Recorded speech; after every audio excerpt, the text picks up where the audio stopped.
আসসালামু আলাইকুম। আজকে ঠান্ডা একটা ডেজার্ট শেয়ার করছি, যেটা খুব ইজিভাবে বানানো হয়ে যায় আর খেতেও খুব মজার। আর সেই সাথে এই ডেজার্টটা পরিবেশন করার পর দেখতেও অনেক সুন্দর লাগে। সহজে বানিয়ে ঠান্ডা ঠান্ডা পরিবেশন করতে পারেন। আশা করছি আজকের এই সহজ ডেজার্ট রেসিপি ভালো লাগবে সবার কাছে। চলুন ঝটপট ডেজার্টটা তৈরি করে ফেলি। ডেজার্ট তৈরির জন্য লাগবে আমাদের পাউরুটি। এখানে 5-6 পিস পাউরুটি স্লাইস নিয়েছি। সাইডের যে ব্রাউন অংশটা আছে ওইটা কেটে তারপরে গুঁড়ো করে নিতে হবে। আমি ব্লেন্ডারে দিয়ে গুঁড়ো করেছি। গুঁড়ো করা হয়ে গেছে। তারপর ডেজার্টটা তৈরি করে নিচ্ছি। চুলায় একটা প্যান বসিয়ে 2 কাপ নিয়ে নিচ্ছি লিকুইড মিল্ক, 1/2 কাপ দিয়ে দিচ্ছি চিনি, আর 1/2 কাপ নিয়ে নিচ্ছি পাউডার মিল্ক। তারপর এখানে কিছু আস্ত গরম মশলা দিয়ে দিচ্ছি, আর 1/4 চা চামচ দিয়ে দিচ্ছি লবণ। মিষ্টি খাবারে লবণটা দিলে টেস্ট বেড়ে যায়। আমি এখানে 1/2 কাপ চিনি দিয়েছি, তবে ডেজার্টটা কেউ মিষ্টি করতে চাইলে চিনিটা আর একটু বেশিও নিতে পারেন। তারপর অল্প আঁচে জাল করতে হবে। চুলার আঁচ মাঝারি রেখে কিছুক্ষণ ফুটিয়ে জাল করে নিতে হবে। যখন এই মিল্কটা কিছুটা ঘন হয়ে যাবে, তারপর এখানে বাকি উপকরণগুলো দিয়ে দিতে হবে।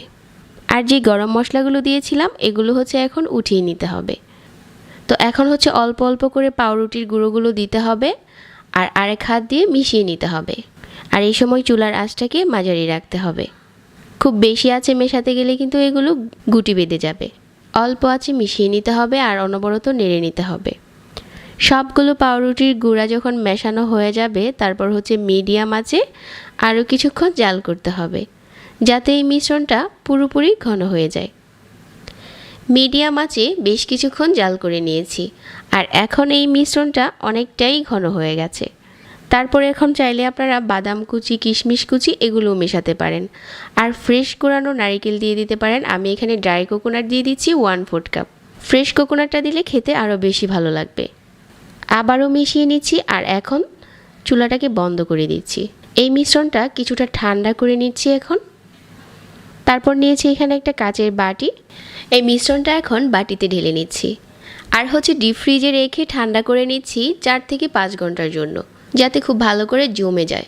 5 ঘন্টার মতো ডিপ ফ্রিজে রাখার পর এই ডেজার্টটা এখন তৈরি হয়ে গেছে। আর এখন পছন্দ মতো কেটে পরিবেশন করার পালা। একটা সাইড থেকে উঠিয়ে নিচ্ছি। যখন কিছুটা ঠান্ডা ছাড়তে শুরু করবে, আর এই ডেজার্টটা খেতে খুব ভালো লাগে।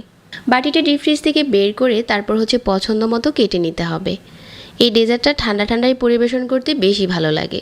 সাজিয়ে নেওয়ার পর উপরে কিছুটা বাদাম কুচি আর কিশমিশ দিয়ে সাজিয়ে নিতে পারেন। আমি 2 রকমের বাদাম কুচি আর চেরি দিয়ে সাজিয়ে দিয়েছি। এখন দেখতে খুব সুন্দর লাগছে। যারা ঠান্ডা ডেজার্ট খেতে পছন্দ করেন, আজকের রেসিপি অবশ্যই ভালো লাগবে। আমার রেসিপিগুলো ভালো লাগলে লাইক, কমেন্ট আর শেয়ার করতে ভুলবেন না। সেই সাথে চ্যানেল সাবস্ক্রাইব করে রাখবেন। আজকে এখানেই বিদায় নিচ্ছি। আল্লাহ হাফেজ।